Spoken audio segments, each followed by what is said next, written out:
This is video 4, Napoleon Hill's Positive Mental Attitude, The Science of Success.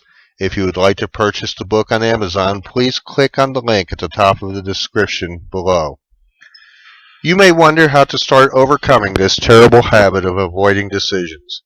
The way to develop decisiveness is to start right where you are with the very next question you face. Make a decision. Make any decision. Any decision is better than none. Start making up your mind. If you make some mistakes at first, take courage. Your batting average will improve. Knowing what you want will help in making decisions, of course, because you can always judge whether or not it will contribute to the overall picture you hold of your life plan. Sixth advantage. Inspires the cooperation of others. Not only does definiteness of purpose develop confidence in your own integrity and character, it attracts the favorable attention of other people and inspires their cooperation. A Californian told a story which is very worthwhile repeating. It is about a young married man who lived there with his family. Roy had been a precision craftsman for years and during the war was employed as a toolmaker in a large war plant. When VE Day came around, Roy decided to obey an urge he had long suppressed. He decided to try selling. Any of you who are familiar with the selling field know full well the difficulties salesmen had after the war due to material shortages.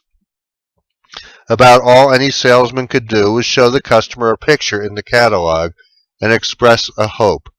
Roy started as a salesman by bumping his head against stone walls on almost every hand. This, at times, became discouraging. One day, during one of these periods of discouragement, Roy dropped by the office of a friend and poured out his troubles. He said he was almost on the verge of deciding that he had made a mistake, that maybe he should not try to be anything but a bench worker. He was seriously thinking of quitting this job he had dreamed about. At this point, his friend interrupted the conversation to say, "Now look here, Roy, if you are really a salesman, you should develop that trait. Let me tell you about a book which contains some very potent ideas that can help you make a wise decision. The name of the book is Think and Grow Rich, written by Napoleon Hill, and I strongly urge you to read it. I am going on a vacation for the next 2 weeks. When I get back, let me know what you decide." The very day on which his friend returned home, the telephone rang, and Roy was on the wire, anxious to come over for a chat. A few minutes later, a brand-new, shiny car rolled into his driveway. Roy got out waving his arms and shouting, "What a book!" Hardly waiting to say hello, Roy excitedly said, "That book you recommended sure has dynamite in it. See that new car? I got it while you were away as a result of reading that book. Here's what happened. As I walked into a showroom, I saw a car just like the one I wanted, and I made up my mind I would have it. In fact, I could already feel myself driving it down the street. Another thing, I had heard about the rackets rampant among automobile dealers, that in order to get a new car you had to hand them a sizable gift under the table, take a terrific loss on your old car, and buy many extras. I had conditioned my mind according to the instructions in the book, and I refused to accept these limitations. I made up my mind that I was going to get a clean, legitimate deal, or none at all. To make a long story short, within a week I got delivery of the car I wanted. It was no surprise to me, for I had every confidence that I would do just that. But apparently it did surprise everyone else, including the dealer himself. As I was about to drive away, he asked me, "Mister, do you know why it is that you are getting this preferential delivery on your car?" I looked quizzically back at him, wondering what his point was. Then he said, "I want you to know the reason. It is because when you walked into my office for the very first time, I sensed or felt something different about you that I had never experienced before with any of my customers. Something in the way you walked and in your attitude made me feel that you really needed the car and that you were determined to get it. Your self-confidence so inspired me that I decided I would do all I possibly could to see that your desire was fulfilled. That's why you're driving away a car today." What's the payoff in this story? That young man walked with definiteness of purpose, and he had conditioned his mind so thoroughly that the automobile dealer subconsciously picked it up and acted in accordance with a positive suggestion. This is a simple story, but it reveals a precious secret. You may draw on your own conclusions as to what the secret is.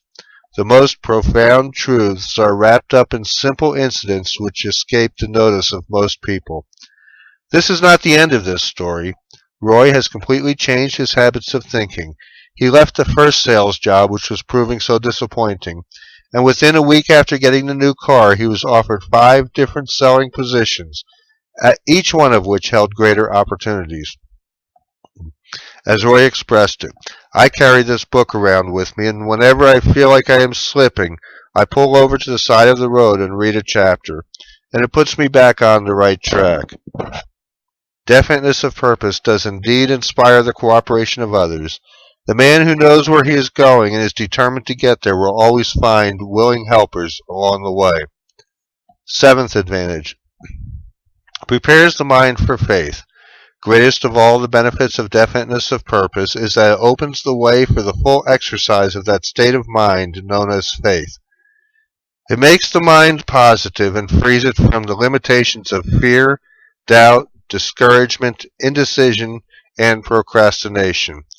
Doubt usually results in alibis, excuses, and apologies for failure. Nearly everyone agrees that discouragement is the keenest tool in the devil's toolkit.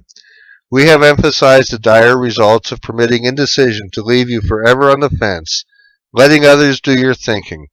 Procrastination is another deadly form of this same weakness. It is the common weakness of mankind and is overcome only by persistence and self-discipline. More information on this subject will be given in a future lesson dealing with self-control and habit. 8th advantage. Provides a success consciousness. Definiteness of purpose provides you with success consciousness and protects you against the influence of failure consciousness. Through the application of a principle to be discussed under the 3rd big idea, the mind becomes sold on succeeding and refuses to accept the possibility of failing. Here's a true story illustrating how success consciousness launched a young man into a growing industry in a novel and dramatic way and caused him to lead his entire field with new ideas. This young man lived in Salt Lake City several decades ago. He was an industrious fellow who worked hard and saved his money. All his friends admired his thrift. Then he did something which caused many of his acquaintances to shake their heads and question his good sense. He took all of his hard-earned money, amounting to over $4,000, out of the bank one day and went to New York City to the automobile show and spent every cent of it for a new car. As if this were not a sufficient display of apparent foolishness, when he got the new automobile home, he put it in his garage, jacked up all 4 wheels, and proceeded to take the car apart, piece by piece, until he had the whole shop littered with parts. After carefully examining each part, he put the car together again. Folks who saw only his outward action felt that he was just plain wacky. He gave them still further reason to tap their heads and point at him in derision, for he repeated the process of taking the machine apart and reassembling it not once, but many times.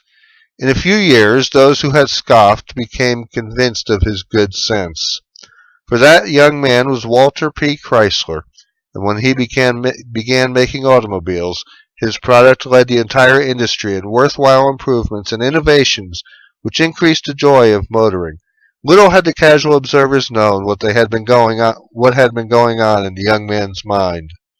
They had lacked the insight and understanding necessary to see a method in his madness.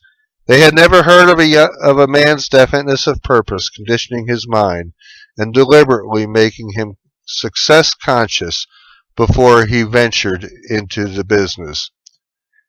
This completes this section. If you would like to purchase the ebook on Amazon, please click on the link at the top of the description below.